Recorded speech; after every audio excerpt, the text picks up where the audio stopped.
Hey everyone, it's the Dark Knight Admin. Today we're going to talk about how to name your flow, or what should you name your flow, or why is naming your flow so hard at times.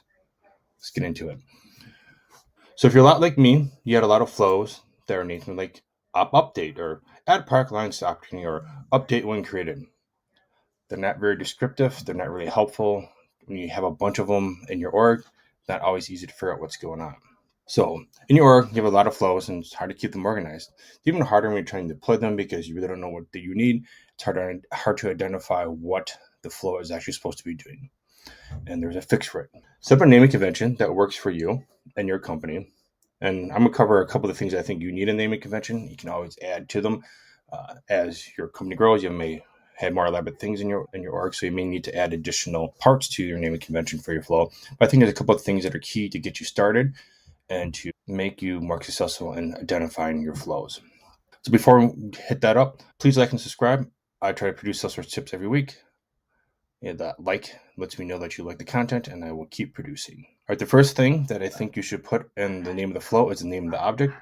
Include the name of the object in the flow, if possible. Most of the times, it's a trigger flow or something of that nature. You can identify the object that it's going to be triggered on. If it's a screen flow, auto launch flow, put in the intended object for that you're going to be querying in there, so you just know that, hey, this particular flow is tied to this particular object. I also recommend this being the first part of the name of the flow, just because it makes it easier to identify all the particular ones. But you may say, hey, Darknet admin, we have Flow Trigger Explorer. We can figure out all those flows by the object, and we can figure out which ones fire when and which ones are created and which ones on save. That's true. You can do that, but remember, that's only for your triggered flows. It's not going to add in your screen flows or your auto launch flows, so that's not going to be in there. So that's the reason why I like to put that object name in front of those other ones, so we always know which objects are for what flows. The next thing I like to put in the name of the description there is the type of flow. So if it's a screen flow, put an SC, record triggered. We'll call it RT, schedule triggered, ST, platform event, PE, auto launched. You can do AL. If you're doing a subflow from auto launch, you can do SF. Or if you're doing record triggered orchestration, RTO.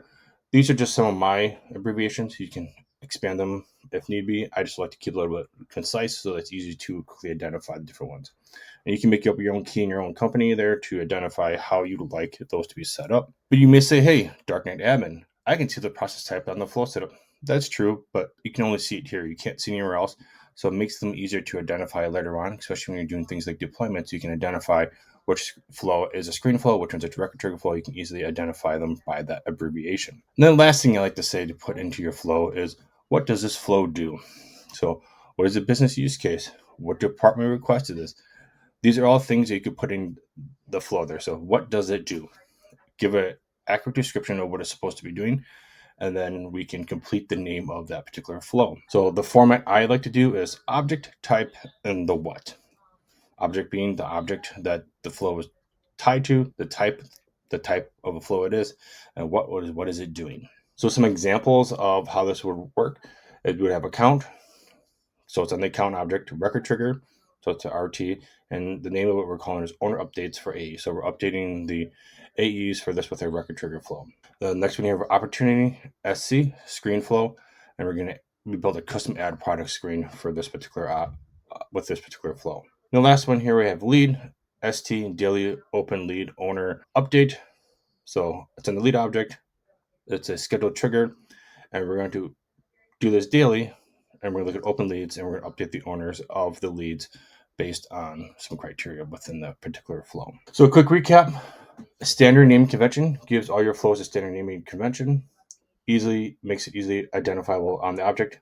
You can figure out what type it is and also what does it do just by the name, so you can quickly look at the name of it and have at least those three core pieces so you know what that flow is supposed to be doing. Makes them finding deployments a lot easier too, so if you know what it's supposed to be doing, you can easily find it. Don't forget, you also have that description field, so just because you put that information in the name, you can also add additional information in that description field to make it more robust. But just remember, that information is only seen on the flow. You can't see that when you're trying to do deployment. You don't see that type of information. You only see the names of those flow definitions. Like I said before, this is just my basic, what I think you need to start off with. You can customize this as you see fit. Maybe you need to add additional things like who created the flow. Maybe you need to put that in there as well. So you can add additional things in there as well to make it your own use case, So what are some additional things you like to track? Put them down below in the comments. I'd love to hear what additional people are tracking. Maybe I'll create another video with some additional ideas of things to put in your naming convention for your flows. All right, thanks for coming, and I'll see you next time.